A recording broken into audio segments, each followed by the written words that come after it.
खतरों से भरे दलदली इलाके के बीच प्रागैतिहासिक मनुष्यों के एक समूह ने ऐसी चीज खोज ली जो उन्हें भूख से बचा सकती थी। एक विशाल मगरमच्छ जो बिल्कुल निश्चल पड़ा था, लेकिन जब भोजन उनकी आंखों के सामने था तब भी वे उसे खा नहीं पा रहे थे। नंगे हाथों से वे उसे फाड़ नहीं सकते थे, दांतों से वे उसे काट नहीं सकते थे। मगरमच्छ की खाल बहुत मोटी और सख्त थी। तभी समूह के एक व्यक्ति का हाथ अनजाने में एक नुकीले पत्थर से कट गया और खून बहने लगा, और उसी घाव से औजारों की पहली खोज ने मनुष्य के जीवित रहने के तरीके को बदलना शुरू कर दिया। प्रागैतिहासिक काल की एक वीरान भूमि में आदिम मनुष्यों का एक समूह चुपचाप दलदल की ओर बढ़ रहा था। वे लड़खड़ाते हुए बेहद सावधानी से आगे बढ़ रहे थे। उनका हर कदम गीली और खतरों से भरी जमीन पर धीरे धीरे पड़ रहा था। उनके चारों ओर इंसान से भी ऊंची घास की झाड़ियां थीं, जो उनकी नजर को रोक रही थीं और दलदल के भीतर होने वाली हर हलचल को अनिश्चित और समझ से परे बना रही थी। भूख और प्यास ने उन्हें दलदल के और भीतर जाने के लिए मजबूर कर दिया। पूरा समूह धीरे धीरे भोजन की तलाश में अलग अलग दिशाओं में फैल गया। कोई अकेला चल रहा था तो कोई छोटे छोटे समूहों में साथ आगे बढ़ रहा था। वे गहरे पानी के गड्ढों के बीच से रास्ता बनाते हुए आगे बढ़े, बर्फ जैसे ठंडे कीचड़ पर कदम रखते गए और चलते चलते सतर्क निगाहों से अपने चारों ओर देखते रहे। यह दलदली इलाका केवल चलने में कठिन ही नहीं था, बल्कि अपने भीतर अनगिनत खतरों को भी छिपाए हुए था। गहरे और मटमैले पानी के गड्ढों के कारण वे यह नहीं जान सकते थे कि नीचे क्या छिपा है। घास घनी और ऊंची उगी हुई थी, जो उनकी आंखों के सामने की हर चीज को ढक देती थी। उनका हर कदम उन्हें भोजन तक पहुंचा सकता था, लेकिन वही कदम उन्हें मौत के और करीब भी ले जा सकता था। कुछ देर चलने के बाद समूह के कुछ लोग अचानक ठिठक गए। आगे दलदल के बीच उन्होंने एक मगरमच्छ को बिल्कुल निश्चल पड़ा हुआ देखा। उसका शरीर मानो कीचड़ और मटमैले पानी की सतह में घुल मिल गया था। किसी को नहीं पता था कि वह अभी जिंदा है या मर चुका है। उस जानवर की मौजूदगी ने पूरे समूह को तुरंत तनाव और भय की स्थिति में डाल दिया। समूह में से एक व्यक्ति ने सारी हिम्मत जुटाई, एक टहनी उठाई और धीरे धीरे उसके पास गया। वह उस जानवर को सीधे छूने की हिम्मत नहीं कर रहा था, इसलिए उसने टहनी से हल्के हल्के उसे मारकर परखना शुरू किया। बाकी लोग पीछे खड़े थे। उनकी आंखों में चिंता साफ दिखाई दे रही थी। वे किसी प्रतिक्रिया का इंतजार कर रहे थे, किसी जोरदार झटके का, किसी अचानक हरकत का, या किसी भी ऐसे संकेत का जिससे पता चले कि मगरमच्छ अब भी खतरनाक है। लेकिन मगरमच्छ जरा भी नहीं हिला। वह दलदल के बीच बिल्कुल निश्चल पड़ा रहा, जबकि टहनी बार बार उसके शरीर को छू रही थी। उस खामोशी ने प्रागैतिहासिक मनुष्यों के उस समूह को एक साथ भयभीत भी किया और उनके भीतर आशा भी जगाई।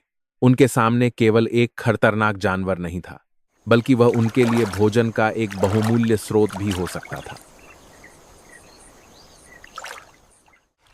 अंततः भूख ने डर पर विजय पा ली। एक एक करके लोग मगरमच्छ के पास जाने लगे। वे अब भी सावधान थे। उनका हर कदम धीमा और भारी था। किसी को भी सचमुच यकीन नहीं था कि वह जानवर मर चुका है, लेकिन आंखों के सामने मौजूद भोजन ने उन्हें जोखिम उठाने पर मजबूर कर दिया। आखिरकार पूरा समूह मिलकर मगरमच्छ को चारों ओर से घेर लेता है। हर व्यक्ति उसके शरीर के किसी न किसी हिस्से को पकड़ लेता है। कोई पैर पकड़ता है, कोई पूंछ थामता है, तो कोई उसके धड़ को मजबूती से पकड़े रहता है। वे अपनी पूरी ताकत लगाकर मगरमच्छ को कीचड़ की सतह से ऊपर उठाते हैं, फिर उसे ऊंची घास की झाड़ियों के बीच से धीरे धीरे उठाकर ले जाते हैं। उस क्षण में डर, जीवित रहने की प्रवृत्ति और झुंड की भावना एक साथ मिल जाती है। एक दूसरे दृश्य में एक नाले के किनारे एक प्रागैतिहासिक मनुष्य हाथ में एक बड़ा पत्थर लिए चुपचाप बैठा था। वह जल्दबाजी में नहीं था। उसकी नजर पत्थर पर टिकी हुई थी। वह उसके हर कोने, हर दरार और उसकी खुरदरी सतह को ध्यान से देख रहा था। ऐसा लगता था मानो उसके मन में एक बेहद आदिम जिज्ञासा आकार ले रही हो। कुछ देर तक देखने के बाद उसने पत्थर को उठाया और सामने पड़े बड़े पत्थर पर जोर से दे मारा। एक सूखी, कठोर टकराहट की आवाज गूंज उठी। पत्थर टूट गया और उसके भीतर से नुकीले टुकड़े बाहर आ गए, जिन्हें उसने पहले कभी नहीं देखा था। वह नीचे झुका और अभी अलग हुए पत्थर के एक टुकड़े को उठा लिया। वह टुकड़ा छोटा था, लेकिन उसका किनारा बहुत अधिक पतला और तेज था। उस प्रागैतिहासिक मनुष्य ने पत्थर के उस टुकड़े को अपने हाथ में कसकर पकड़ लिया, मानो वह उसकी अलग प्रकृति को महसूस कर रहा हो। फिर उसने प्रयोग जारी रखा, बार बार पत्थर को नीचे मारता रहा और इस कठोर लेकिन रहस्यमय पदार्थ को समझने की कोशिश करता रहा। लेकिन तभी एक अप्रत्याशित घटना घटी। पत्थर के उस नुकीले किनारे ने उसके हाथ को चीर दिया। एक कट का निशान उभर आया और खून बहने लगा। वह प्रागैतिहासिक मनुष्य दर्द से तड़प उठा, उस अनजान चुभन भरे एहसास से चौंक गया। वह केवल घायल नहीं हुआ था, बल्कि अपनी ही खोज से स्तब्ध भी रह गया था। उसने पत्थर के उस टुकड़े को अपनी आंखों के सामने उठाया और उसे पहले से भी अधिक सावधानी से देखने लगा। जिस चीज ने अभी अभी उसे घायल किया था, उसी ने उसके सामने एक नई समझ खोल दी। यह पत्थर का टुकड़ा केवल एक निर्जीव वस्तु नहीं था। यह काट सकता था, यह त्वचा और मांस को चीर सकता था, यह एक औजार बन सकता था। दर्द और आश्चर्य के बीच औजार की शक्ति के बारे में एक प्रारंभिक विचार उसके मन में आकार लेने लगा। उस आदिम नाले के किनारे वह क्षण देखने में बहुत छोटा लग सकता था, लेकिन उसका अर्थ अत्यंत गहरा था। एक अनजाने कट से प्रागैतिहासिक मनुष्य ने यह समझना शुरू किया कि प्रकृति केवल जीवित रहने की जगह नहीं है, बल्कि उसमें ऐसी चीजें भी छिपी हैं जिन्हें इस्तेमाल किया जा सकता है, बदला जा सकता है और नियंत्रित किया जा सकता है। यह मानव बुद्धि के विकास की राह पर उठाए गए शुरुआती कदमों में से एक था। मगरमच्छ को घनी घास वाले इलाके से बाहर ले आने के बाद प्रागैतिहासिक मनुष्यों का पूरा समूह उसके शव के चारों ओर इकट्ठा हो गया। उनके सामने भोजन का एक बड़ा स्रोत था, जो पूरे समूह को भूख से बचाने के लिए काफी हो सकता था।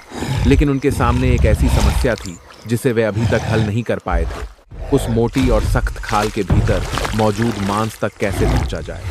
उन्होंने वे सभी तरीके आजमाने शुरू किए जो उनकी सहज प्रवृत्ति उन्हें बता रही थी। कोई खाल को जोर से खींच रहा था, कोई उसे नाखूनों से नोच रहा था, तो कोई मगरमच्छ के पेट वाले हिस्से को खोलने की कोशिश कर रहा था। लेकिन सब कुछ बेकार साबित हुआ।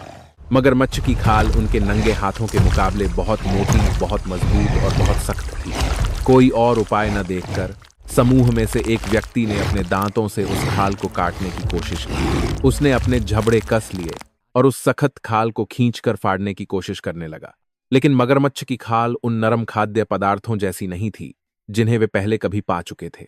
वह मोटी, बेहद मजबूत और दांतों से फाड़ पाना लगभग असंभव थी। एक व्यक्ति असफल हुआ तो दूसरा आगे बढ़कर कोशिश करने लगा, लेकिन वे चाहे कोई भी तरीका अपनाते, भीतर का मांस निकाल नहीं पा रहे थे। भोजन का स्रोत उनकी आंखों के सामने ही था, लेकिन वह एक बेहद मजबूत खाल की परत से अलग था। भूख, बेचैनी और बेबसी धीरे धीरे हर व्यक्ति के चेहरे पर साफ दिखाई देने लगी। ठीक उसी समय जब पूरा समूह लगभग समझ नहीं पा रहा था कि आगे क्या किया जाए, वही प्रागैतिहासिक मनुष्य वापस लौटा जो पहले नाले के किनारे बैठा था। उसके हाथ पर अब भी उस नुकीले पत्थर के टुकड़े से लगा घाव मौजूद था। दर्द अभी पूरी तरह गया नहीं था, लेकिन उसी दर्द ने उसके भीतर एक नई समझ छोड़ दी थी। जब उसने देखा कि मगरमच्छ की खाल फाड़ी नहीं जा सकती, तो उसे अचानक नाले के किनारे मिला वह नुकीला पत्थर का टुकड़ा याद आया। उसी पत्थर ने उसके हाथ को आसानी से काट दिया था। अगर वह इंसान की त्वचा को चीर सकता है, तो क्या वह इस जानवर की खाल को भी काट सकता है? बिना एक शब्द कहे वह नीचे उकड़ूं बैठ गया, एक पत्थर उठाया और पानी की सतह पर पड़े बड़े पत्थरों पर जोर जोर से मारने लगा। हर चोट की सूखी, कठोर आवाज दलदल के बीच गूंज उठी। वह इस क्रिया को बार बार दोहराता रहा, मानो नाले के किनारे जो हुआ था उसे फिर से दोहराने की कोशिश कर रहा हो। कई बार टकराने के बाद आखिरकार पत्थर टूट गया। खुरदरे टुकड़ों के बीच से पत्थर का एक नुकीला किनारा दिखाई दिया। प्रागैतिहासिक मनुष्य ने उसे उठाया और बहुत ध्यान से देखा। इस बार वह उसे किसी संयोग से बनी चीज की तरह नहीं देख रहा था। वह उसे एक ऐसी चीज की तरह देख रहा था जिसका उपयोग किया जा सकता था। उसने नुकीले पत्थर के टुकड़े को मगरमच्छ के पेट वाले हिस्से तक ले गया। सावधानी से लेकिन दृढ़ता के साथ उसने पत्थर की धार को उस मोटी खाल पर खींचा, और तभी एक आश्चर्यजनक बात हुई। खाल कटने लगी। जो काम हाथ और दांत नहीं कर सके थे, वही काम उस नुकीले पत्थर ने कहीं अधिक आसानी से कर दिया। पूरा समूह तुरंत स्तब्ध रह गया। आस पास खड़े लोग मुंह खोले रह गए। वे समझ नहीं पा रहे थे कि पत्थर का एक छोटा सा टुकड़ा वह काम कैसे कर सकता है जिसमें वे सब अभी अभी असफल हुए थे। कोई अपना सिर खुजाने लगा तो कोई झुककर बहुत पास से देखने लगा। उनकी आंखों में दिखाई देने वाला आश्चर्य धीरे धीरे जिज्ञासा में बदलने लगा। कुछ ही देर बाद दूसरे लोग भी उसकी नकल करने लगे।